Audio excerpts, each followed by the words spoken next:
Whoa! Whoa! I cannot believe I'm sitting in front of you. What? Partly because I have personally watched you grow and evolve in your career, watching as a young kid from Charlotte, North Carolina, who saw you as a representation for all the things that I wanted to be. And today, you get a chance to live your dream out. You are now the master of your career, the master of your fate. And I'm so curious, standing in this position right now that the world has seen your star rise and it keeps on rising and rising, do you reflect and look back on this and say, you know what? Man, God is good. All the time. Yeah. Quite literally all the time. You know, there are few moments, there are a few times in my life now that really are full of quiet. But absolutely, those moments in particular, you know, that still, when you get a moment of still, you're on a plane, you know what I mean? And you're on the tarmac and they're just telling you, we got another 20 minutes before we're in queue to take off. Yeah. Those are certainly moments where you get an opportunity to sink down into the present. But I am tremendously blessed to have reflections of the blessings in my life, the opportunities in my life, the challenges that we've overcome in my life, the things that we're still yet to face in my life and overcome on a regular basis, because Black people, we remind each other, just like you did. Do you know what I mean? How far we've come. We are consistent reminders to one another about the importance of what we do, how we do, showing up the way that we do. The miracle that it is sometimes just to be able to show up to work and do your job. So to hear you say, you know, that at any point in your life, you've looked to me or people like me, positions like mine, and said, oh, okay, so because he's doing it, I must be able to as well, is the same thing that I needed. The same thing that I was able to pull from, you know what I mean, with people on television, people on Kudus on TRL, AJ Calloway on 106 in Park, Tigga on Rap City. Like it was, these things matter. These things matter. And the people in these positions have to feel that. And I think that we do a really good job, especially now more than ever, where it feels like it is almost an act of defiance, a declaration, right? To be able to do what you do in the space that you do it in. It's incredible. Listen, first of all, welcome to my home. Thank you. Oh, I was wondering. This is my penthouse. We hope the wine is to your liking. Cheers. Let's see. It's not burned. And I know that reference. I know you do. It's burned. She was like, burned. She was like, if you don't like it, just don't drink it. Dominique Devereaux said, no, but I got to let you also know about yourself. That's what she did. How dare you? And then she offered her caviar. Osatrova? I prefer Beluga. Beluga. Petrosian Beluga. Beluga. Yes. That's Osatrova. This is all out of Dynasty, which is a classic show. And I wish I grew up watching that. I wish I grew up knowing about that. Like, I mean, I knew about it later in life. Yeah. But I wish I knew about it growing up. I'm going to tell you right now, Dominique Devereaux is the reason why I can walk up to the front desk at any hotel and say, I require a suite. One room is for my clothes. The other room is for me to sleep. I do not sleep with my clothes. If you know, in the penthouse, baby. in the penthouse. You hear me? Cheers. We do Cheers not sleep with our indeed. clothes. The thing I love about where you are right now in your career is that you have not only surpassed anything that I think the conditions of media could put you in. I think you have taken your career and you said, listen, you all may see me one way, but this is how I see myself. Yeah. And you put activation behind it. You put energy into it. And so, I mean, you created a whole entire series. Yeah, Houseguest. Houseguest that we all love and we all appreciate. I want to know about, one, the home you grew up in. Yeah. I want to know what were the quirks with it, how many rooms were it. I'm an architecture guy. Okay. So I want to know, describe that house for me. Okay, so we grew up in many houses, many homes. My upbringing, we moved quite a bit, right, in the city of Indianapolis. I was born on the East Coast, born in New Jersey, but for the most part raised in Indianapolis, Indiana. And so, you know, from apartments to townhomes to finally our own house, our own space, you know, like own single family space. And that house in particular, I remember, you know, the bedrooms being on the top floor, everything else being on the bottom floor. You know what I mean? It was one of those things, one of those houses where you have to walk past the whole house to get to your front door, right? So the garage is in the front. You walk past that to get to the front door, and then you kind of opened up into the living room, kitchen, dining room scenario. It was the first house that I remember in particular complaining about having to mow the lawn because it was such a big lawn. And anytime I mowed this lawn, I also had to mow my neighbor's lawn because she was an older lady, and it was like, okay, well, so here's $5. Well, it's not exactly 1987, but okay, I'll take that $5. And so it was one of those houses that, like, when I ride by now, it seems so much smaller. You know what I mean? Than I remember when we were living there. But it was everything to you. Yeah, I mean, it was certainly it was the space where I graduated high school. It was the space where I entered college at Purdue University. It was like a crossroads. You know what I mean? It was what do they call that? Not a coming of age, but a rite of passage. That place felt like the end of one chapter and the beginning of another chapter. Sure. Not Not just for me, but my family as well, my mom and my two little sisters. And so, yeah, I know now the house that I live in now feels like a dream in comparison. I want to get to that in a moment, just the house and how it's set up. When you think back to the house that you grew up in, who were some of the house guests that would come in and out of that door? Oh, gosh. And what type of hospitality would your parents provide? Okay, so my father and my mother split up when I was little. And so raised totally by my mother and the tribe that helped raise her, right? So, yeah, I mean, my mom is not the Kool-Aid house kind of lady. So, like, I didn't have a whole bunch of friends coming over to that. She's like, no, y'all play outside. Right. You know what I mean? Running in and out of my house. Also, my mom was a single mother, so she was also often at work when I was out of school. So there wasn't a whole lot of, let's just have people over to the house, because it was like, you need somebody to be supervising you at the house. If something happens to you, you know what I mean? That kind of situation. But I will say that my mom hosts one of my favorite things on this planet. Christmas Eve is like her dinner party, right? She'll wait all year to cook. Wait. You heard me. She will wait all year to cook?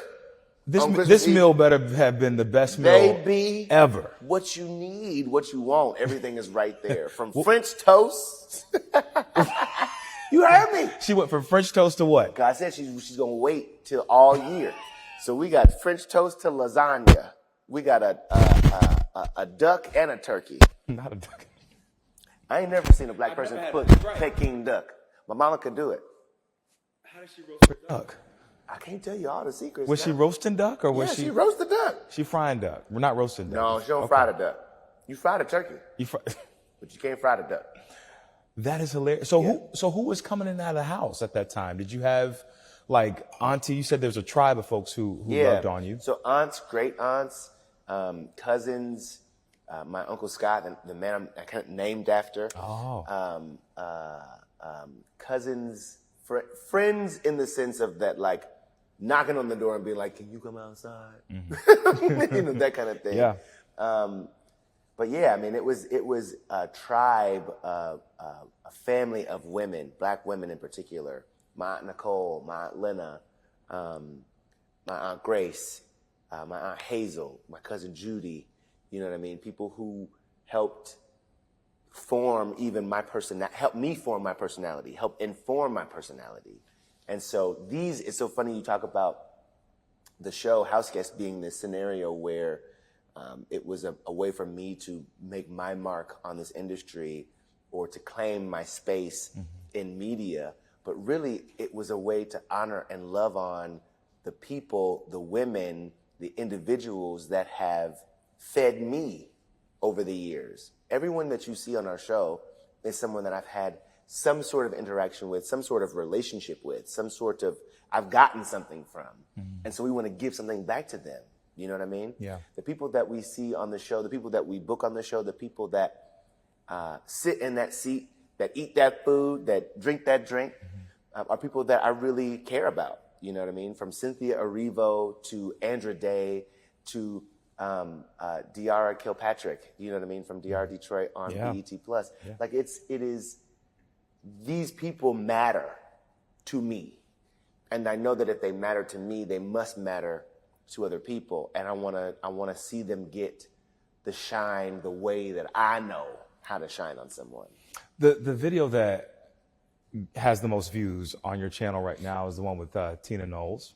Woo! Currently right now, which that interview was stunning all the way through. Thank you. But there was a moment. I felt like that was just, remember when the man said, "And you are Beyonce?" And she said, "Thank you." That's what I felt like I just did. Thank you. Thank you. Yes. Thank you.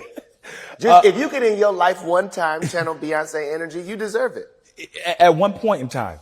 Beyonce. I haven't gotten there yet. I'm still working on it. Get out of here. I need at least 4 more of these. I need to get to where you are. Okay. But let me ask you this. There was a moment in that interview that I was just floored. And it was when you took the time to apologize for any wrongdoing that the media had done to contribute to negative storytelling and inaccurate information around the Knowles family in general. Yeah. And I thought that was not only becoming of you, but it was also a moment that I recognized, well, why? Why hasn't anyone done that before? My heart today? was racing. My heart was racing. Walk me through your prep for that, but then also walk me through while you were in that moment. Did you question whether or not you would ask her that or at least say that? Yes.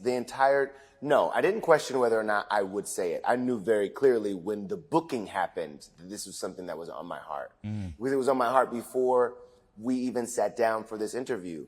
And when you're reading her book, you realize the impact of the negative comments, the creative jabs, the really unflattering commentary, right, that people attached to in order to rise or to enter a space that they thought that they really wanted to be in. And I want to be really clear. It wasn't a matter of me apologizing for the media. I was apologizing for my own words, my own actions, my own doings, my own not answering in a better way the call of responsibility that we have to our community while we cover the biggest moments in pop culture. That there were situations, there was a situation in particular where I felt like I could have done better, where I should have done better, and that I have to take responsibility for those moments. And you can't invite someone to your home expecting them to share in a true and authentic and real exchange with you, and you're not willing to be true and real yourself. And so there was a point where I was like,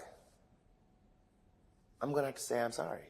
I'm going to have to apologize for not being the person that I know myself to be, for not owning up to my raising, for not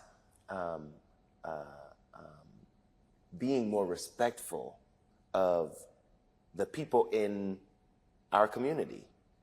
And certainly, if I can do this for other spaces, if I can be that in other spaces, if I can't do it at home, then where else can you go? Baby, if you can't go to Bella Noche. Bella Noche's, it's upsetting to me and my homegirl. You know, I'm through if with you was you. beefing at that wedding. They should have been beefing at that wedding. When you don't have to explain nothing, You ain't got to. baby. Let me tell you, this. You bet you didn't know it was gonna go this way, did you? Listen. In the penthouse. In the penthouse. But we've gotten here because we was beefing at that that's wedding. a hint of spiciness, a hint of tomato, A hint of soy sauce, hint of spiciness. Yeah. You bring all of this to your interviews, and I think that's why people absolutely adore you. I've seen you on the red carpet work. That is where you come to life. That's so funny. It's where you come to life. I mean, I hate it. I know you hate it. Oh, I hate a carpet. But it's so interesting to see. You don't get any time. I know. You don't get any time. I hate covering them. And I think as journalists, we hate because we got so many questions we want to so go much through. I don't want to talk about. There's celebrities walking past. Yeah. But then there's this. And Tyler Perry is real good for it. You right before your little corner, right before your little situation. He's like, oh, Diana Ross. You probably want Diana Ross. I'm gonna go ahead and leave you alone. I'm like, but no, it's you. It's you. It's you. I'll get Diana in a second. I'm gonna get Diana in a second. And if I don't get Diana, I'm with you right now. You know? Hey. To ask you this, when celebrities find you on the carpet and they're like, I have to talk to you, what does that do to your heart? Okay, so I see what you're trying to do. And you might have got me. It means everything. It means everything. And even if it is someone who is not necessarily familiar with me or my works, not someone I have had a number of exchanges with, but they see me on the carpet and that has value to them, and where their publicist is ushering them into an event or into the screening or into the whatever past us, and they make a choice instead to come say and speak and interact with us, it means everything. But I will say it's another added thing to experience that because you have history. And, you know, there's rapport, and then there's history, right? And then there's friendship.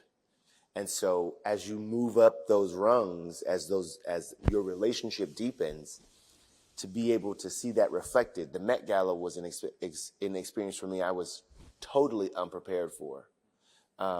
When I cut my hair and showed up on that carpet as dandy as I could possibly be, in material draped over my shoulder from a Nigerian curtain manufacturer, because I wanted to bring that part of my roots that I had just recently discovered.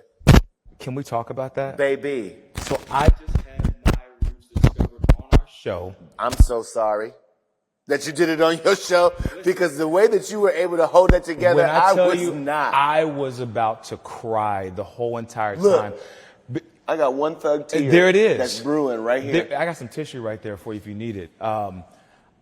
It was the most, I wasn't prepared for it. I thought that I was going to just see it. Okay, I got the results. Yeah, I'm happy. Yep. But emotion just overcame me. I had to say, listen, we got to go to break. Because for so long, we had been deprived of identity and self-actualization, and to learn connection. And connection. And for the first time, I felt like I was a part of something. True. And I'm a Nigerian man as well, from the Fulani tribe. Come on. And to know that gave me a sense of pride that I can no longer ignore. So I got to ask you, when you learned that, did it help you authenticate and verify anything about you that you didn't know?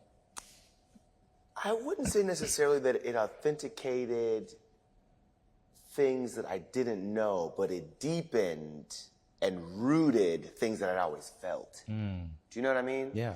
It validated and affirmed things that I always wondered. You know what I mean? Beyond just why my cheekbones are this way or my nose is shaped this way, but like a deep ancestral connection to storytelling, perhaps. Yeah, and also to history. You know, we were able to discover that not only do I have Nigerian roots, but that there are two members in my ancestry, at minimum, two members of my ancestry that fought in the Civil War for the Union for our freedom. Wow. Who were members of the Colored Guard, you know what I mean? The 5th Regiment and the 123rd Regiment, you know?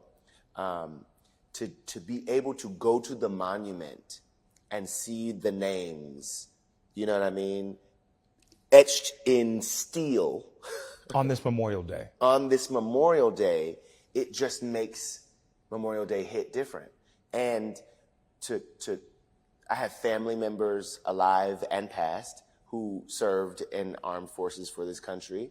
To know that that also is a tie back to ancestors who had among the first to be able to serve in the armed forces of this country. To know that Memorial Day, the very first traces of a celebration like the modern Memorial Day that we have, is based on a celebration of Black people and Black children in particular celebrating those who had passed. And so to learn even that part of our nation's history. I didn't know that. Correct. My mom introduced me to that information. And so to stand in that monument and know that beyond even my immediate family, that is even a tradition of ancestors over 100 years ago is incredible. To be able to know their names and see their names is, I mean, unreal. Yeah. Unreal. I want to talk about representation, and then I want to learn about the current house that you're in right now. So I want to talk about the fact that for a lot of people, they see you as this bright, charismatic human being. But when you go home at night and you have to turn off, a lot of people don't think that we turn off at some point. Who are you? It's so funny that you asked that because, you know, I think about that quite a bit. And there was a time in my life where I did have to turn on, right? And I did have to even turn off. I think that, you know, I read Eckhart Tolle. Some people say Eckhart Tolle. Yeah. But I read The Seat of the Soul. The Seat of the Soul. I saw it on your table. Do you know what I mean? Yes. And was listening to Oprah Winfrey talk about the idea, the belief, the process of bringing your personality in service to your purpose. And that if you can do that, you are actually living your best life, right? You are living and proof to others that they might be able to do the same. And so I have done my very best to bring the persona that I am on television back to as close to my actual personality as possible. And so there isn't really a turnoff in that I'm not really ever on or off. I'm just me. You know what I mean? I'm doing my very best to be me in every single room. And if you didn't know who you invited into that space, very quickly after I arrive, You're going to find out. little hint of spiciness, little hint of tomato. You will find out very soon. Because the whole point is that, like, I got very clear in my life about what my purpose was.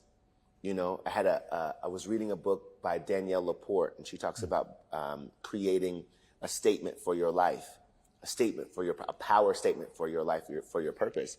And mine is to be a reflection of the light and the love that has been shown to me, so that in an interaction with another, they might be able to be more themselves, so that someone watching might be challenged or more curious about who they are, so that they could be more themselves as well. And so every single one of these. That's beautiful. Every single one of these is that. And whether it's on camera or not, it's that. So when I go home, I'm running through the day and I'm like, were you on purpose today? Were there moments where you were not, that tomorrow you can make better? But mostly it is gratitude. I walk through my home. I'm looking at my family. I'm looking at the spaces and the work that we're able to do. And I'm overwhelmed, like literally right now, overwhelmed with gratitude. And that is enough to recharge you, refuel you. You know what I mean? I don't sleep very well, because I'm like, oh, let's just start tomorrow. Can we just start tomorrow right now? Let's just start it, you know?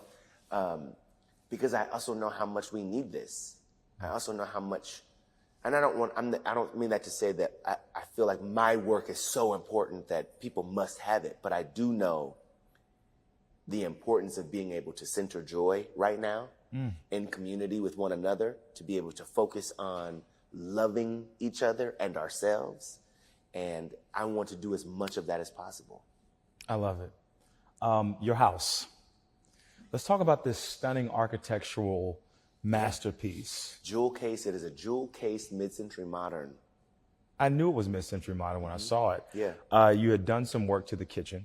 Yes. Which was, I mean, your kitchen is fantastic. Thank you. See, I was with you from the beginning. Come on now. All these folks who just kind of come into these new folks. Let them know. So I saw you when you did your kitchen. Walk me through the design of this house.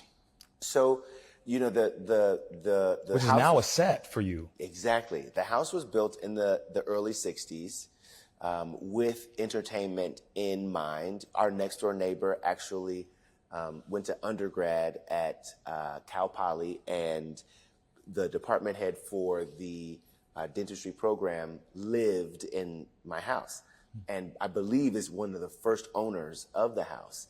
And our neighbor actually went to parties in his undergrad at my house. Wow. Hosted by the department head at the school. And so it let me know that the house has a long history of welcoming folks into it, of spreading a message of love and libation. Heavy on the libation. Heavy on the, you hear me? Heavy on the libation. And so we wanted to continue that, of course, right? And so we were looking for spaces to be able to do Houseguest. It made sense to just, could we do it? Could we do it at the house? Is there a reason why we couldn't do it at the house? And so it also helped inform the spirit and the mood of our tapings, right? And so it feels like every time we have a Houseguest episode filmed at the show or filmed at the house, that it's a party. Do people linger around afterwards? Yes. Yes. I can't tell you how many times we've had a Houseguest say, I could one more drink. You know, of course. I mean? Andra Day was literally walking out to her car and she was like, I'm going to just tell him I need 20 more minutes.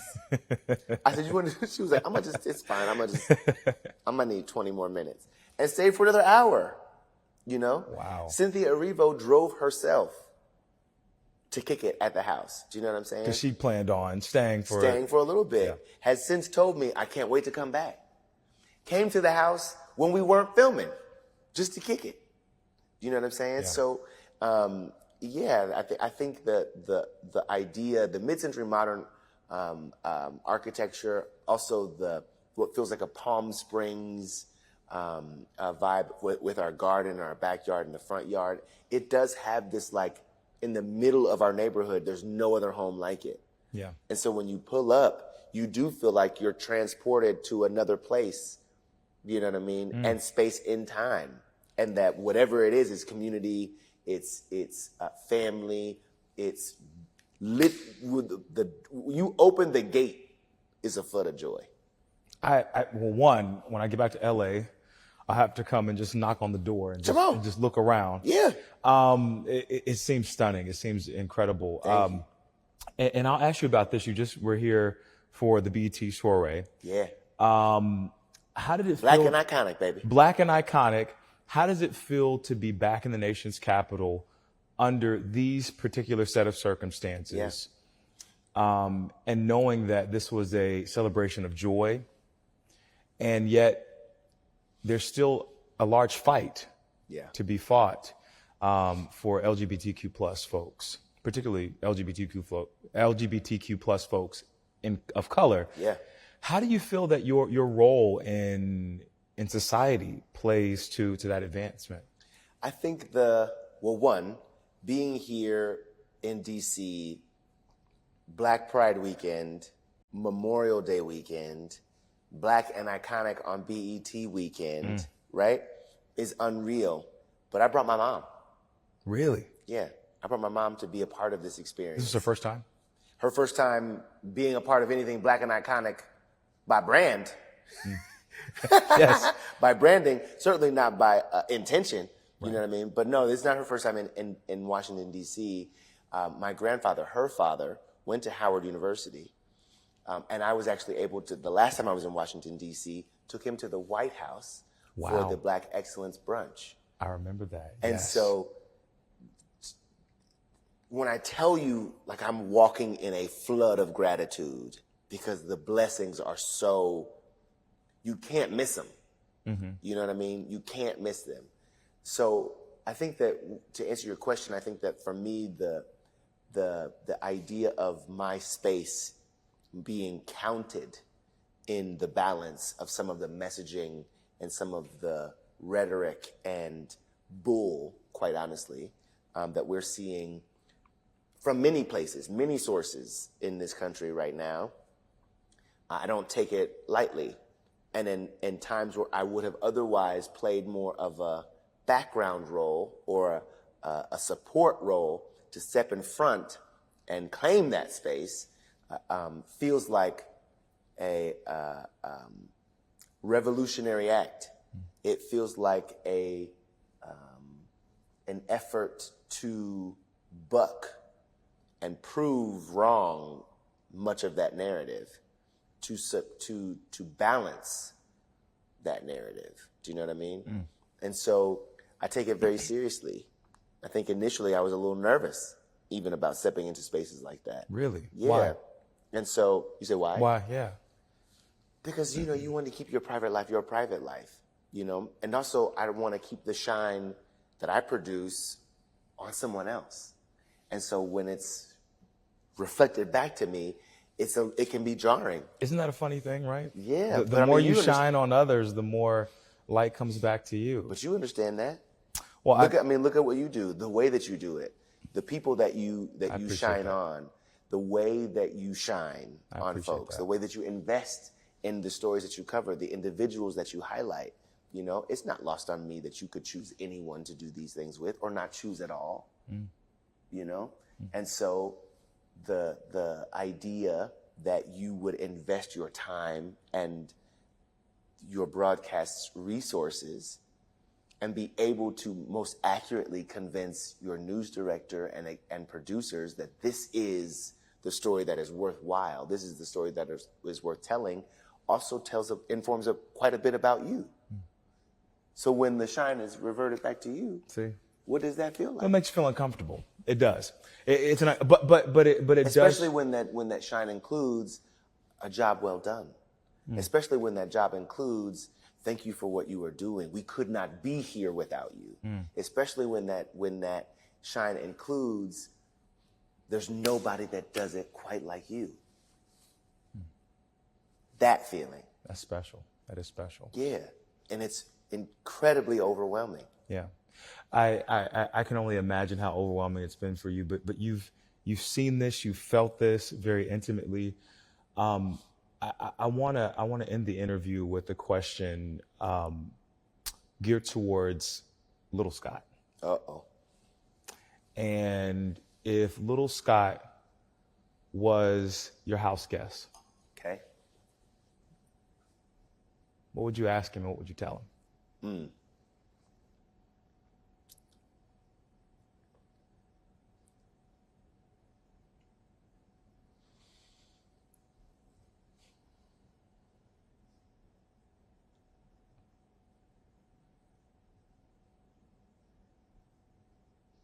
I would say to Little Scott, the dreams you have right now, baby, the things in your life you can't even imagine. Continue to trust that voice, that little thing, that little tinge, that little squeak that feels so foreign to you right now. Get to know it as best you can, because it is going to inform, it is going to encourage, it is going to drive you to do and be your ancestors' wildest dreams. And I can't wait to for you to see the fullness of who you are. You are enough. You are loved. And you are a vehicle, a vessel of that love. Keep going. And you ain't seen nothing yet. I love it. What question would you ask Lil Scott? Do you really know? Do you really know, Diane? Do you really know? And it's so funny because it's a reference to the Diane Sawyer Whitney Houston interview that was pretty instrumental in my wanting to become a journalist. Really? Yes.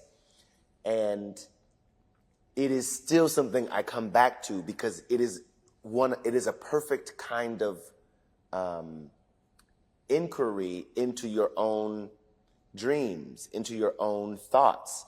I'm not going to speak for anybody else. I will obsess about all of the possible outcomes. What could go wrong, what could go right, and it can sometimes paralyze you. And the thing you come back to is, but do you really know? Do you really know that's going to happen? Do you really know that's not going to happen? No. You know. Thank you.